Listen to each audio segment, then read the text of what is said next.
If you're running Google Ads, but you're just not seeing a return on your investment, you're probably asking yourself, what do I need to change to start seeing results? Well, today I'm going to answer that question for you, sharing exactly what works for our agency when we're managing Google Ads for our clients, and exactly what we do to change a losing campaign to a winning campaign using what we call the 3-step gated framework.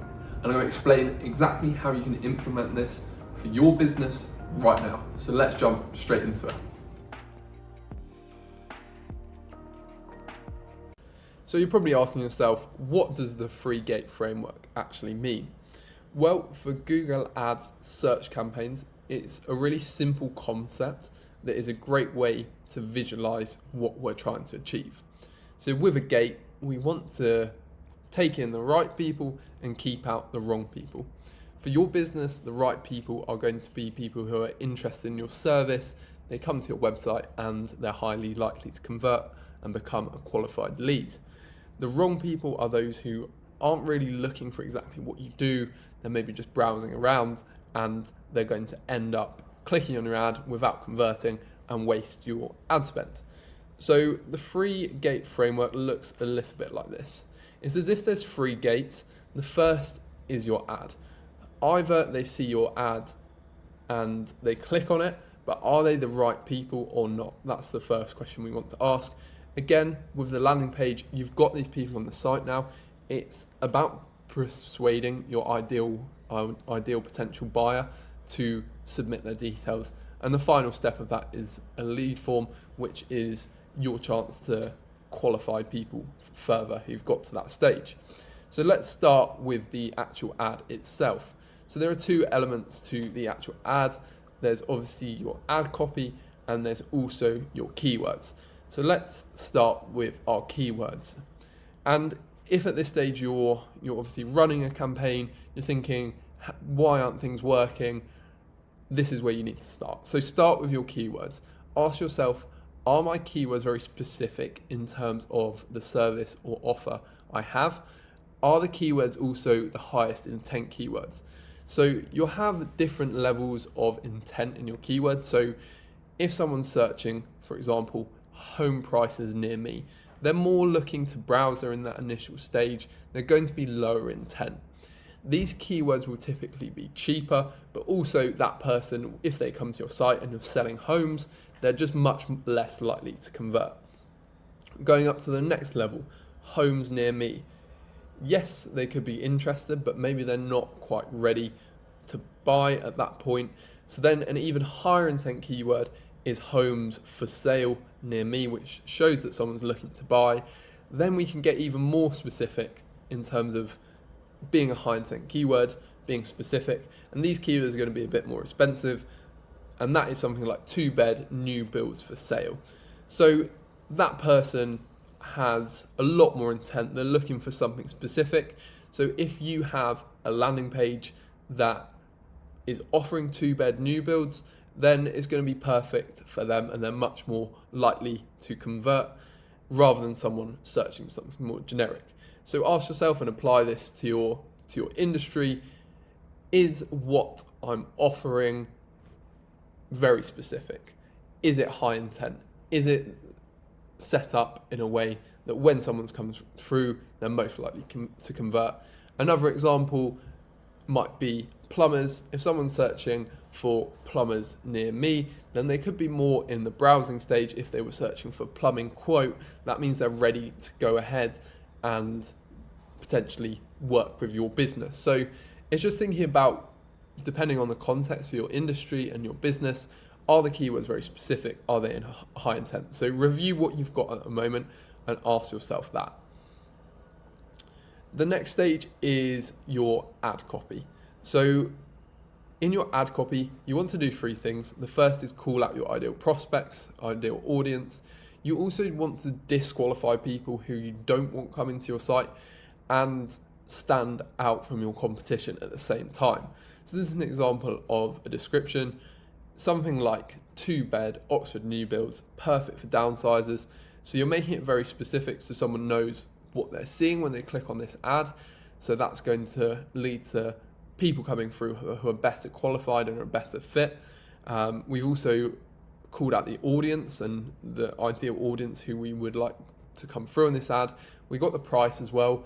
If we've got the example of homes, it's good to put the price on there, because if this is suddenly £1 million home, then it's not going to be right for a lot of people. And then we're doing something slightly unique, offering a voucher here to stand out from the competition. One thing I'd also jump back to on keywords is, as well as selecting the highest intent keywords, you can also use negative keywords as well to filter out people who are less relevant. So let's see how we do that here. So you're in your Google Ads interface. What you would do is come to campaigns, click on a campaign, and with your keyword, go to keywords here, and you will be able to then go to negative keywords and add things that aren't relevant. So for this client, 1-bed flat to buy, we don't really want people just buying 1-bedroom flats. This is a property investing company, so that's not quite right.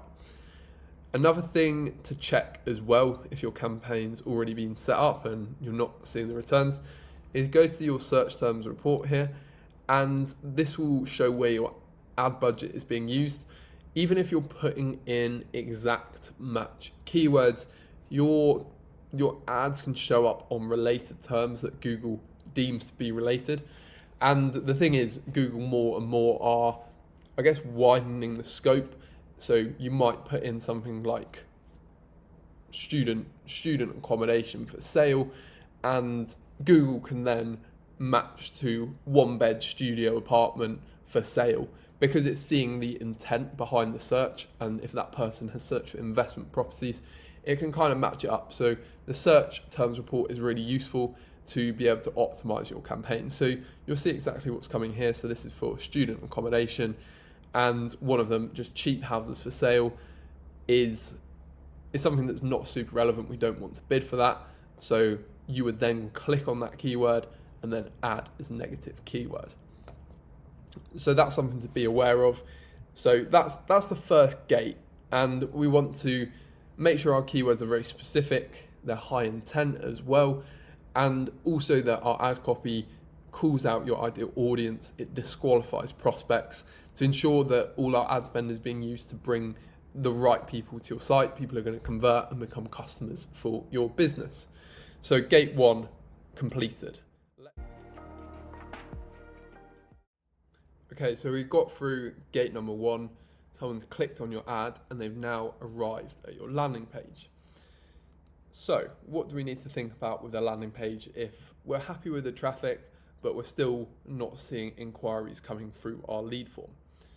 So what we want to do is ensure that firstly the landing page is relevant to the keywords. So if you're sending someone to your homepage and it's got a bit of everything about what you do, that's not really going to cut it with Google Ads.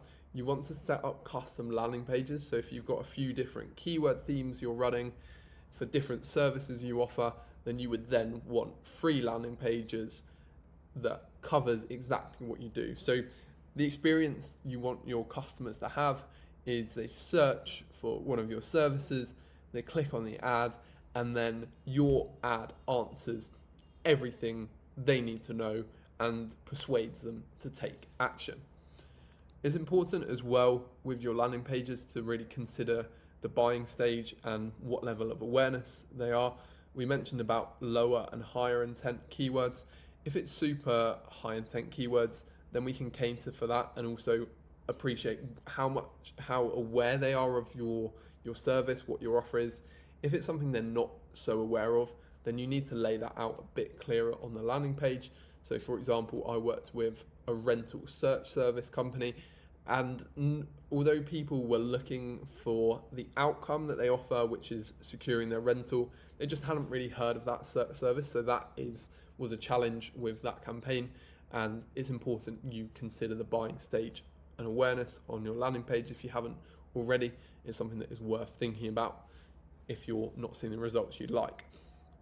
And kind of the big one on your landing page to tell if it's kind of close to where it needs to be or whether it's a mile off is ask, are people clicking on the form and I would focus on that. I've also put slash scrolling in there. If someone's has decent scroll depth, at least they're engaged, and your hero section is doing the job it needs to of getting someone to take interest.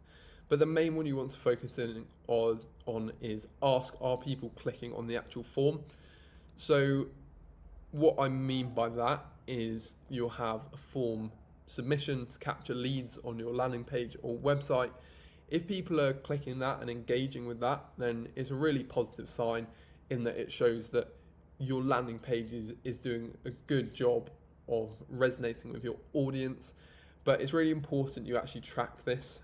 So you need to set up conversion tracking. There are plenty of videos on YouTube, and I will do want to cover that at some point. But you can also just go to somewhere like Fiverr, pay someone about 50 quid, and they will set up tracking that shows that someone is engaging with your form, and you can also get them to set up form submissions as well. So that's really important. And then what do you do if people aren't clicking on the form? That shows you that you're not really that close in terms of the offer or your ad copy.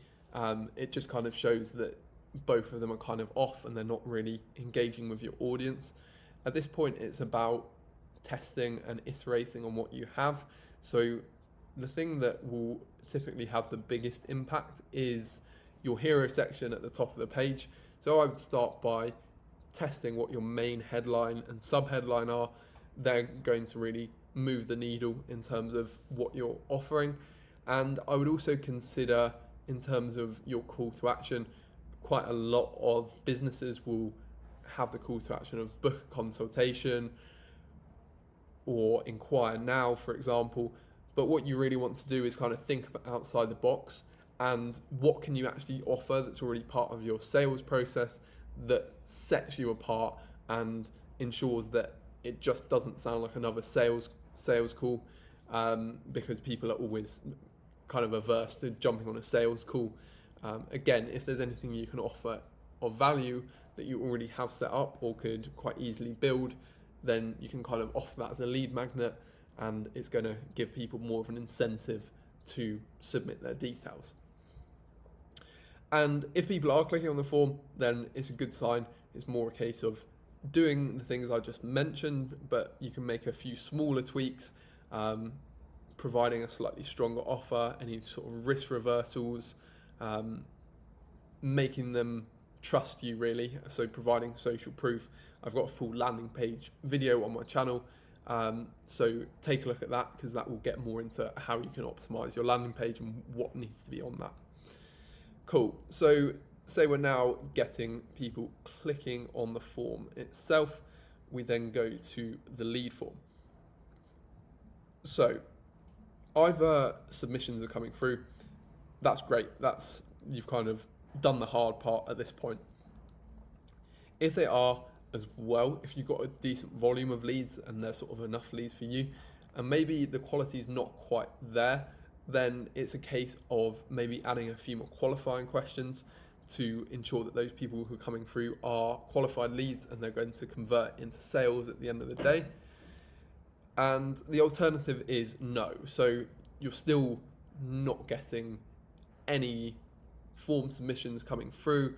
Then obviously this is where we again need to go back to what we've been talking about with the ad copy, with the keywords, with the landing page. This is where you need to tweak things, try different approaches as well. Only focus on testing one thing at a time. You don't want to test multiple variables because it's not a fair test, if you'll remember from science at school.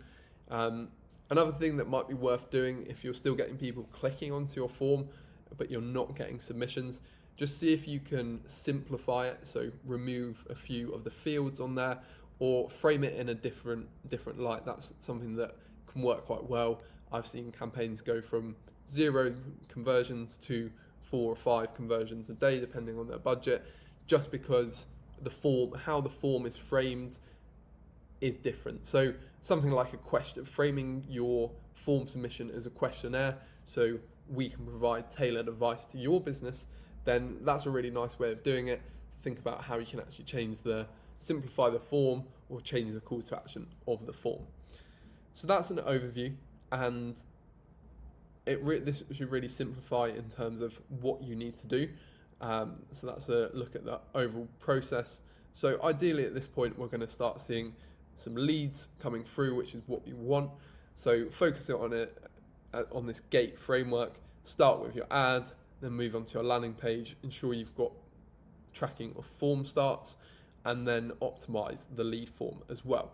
So say you've done all this, you've followed these steps and you're still not seeing results, what are a few other things you can do? So as I said, focus on testing one thing at a time. Search term report, we've actually been over that, so the search term report is your friend. Keep checking that regularly on a weekly basis. The other thing is change your offer. We've also run through that because that's going to be kind of the main thing that sets you apart. Also ask, are you doing everything that you're the same as what all your competitors are doing? It's probably not a good sign because you're still going to get customers eventually, but you're going to blend in and your cost per lead is going to be much higher. Also, another thing that would be worth bearing in mind is review your performance by location and device. This is only once you've spent a little bit more on Google Ads, and I will show you where you can see that here. So when and where ads showed. So you can see different devices here, and you can see performance by device.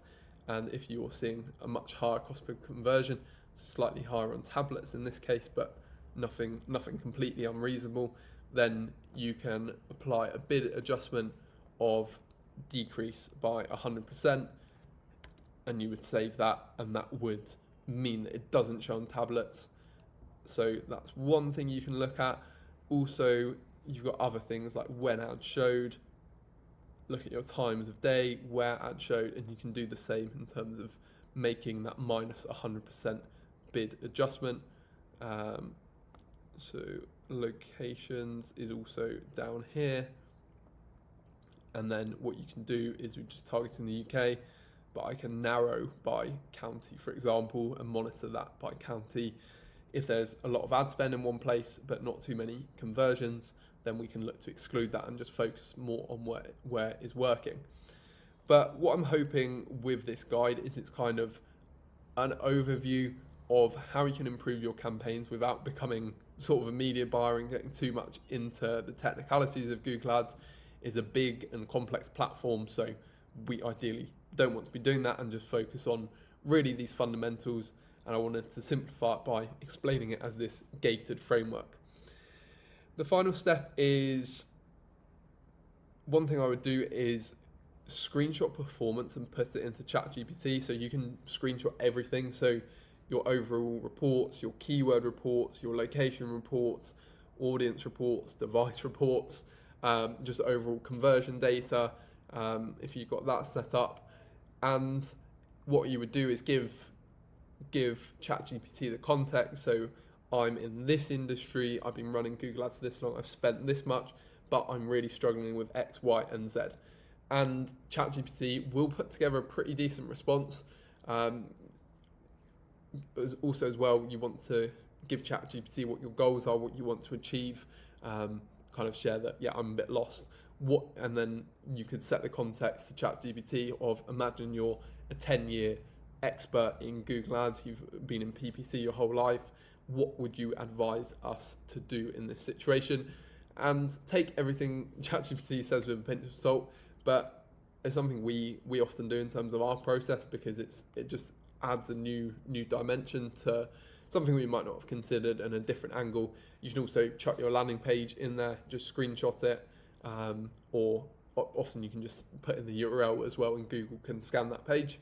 But that's sort of everything you need to be aware of. Hopefully I've simplified the process of what you can do to improve your campaigns, and if you're doing these fundamentals, it will massively increase your chances of success.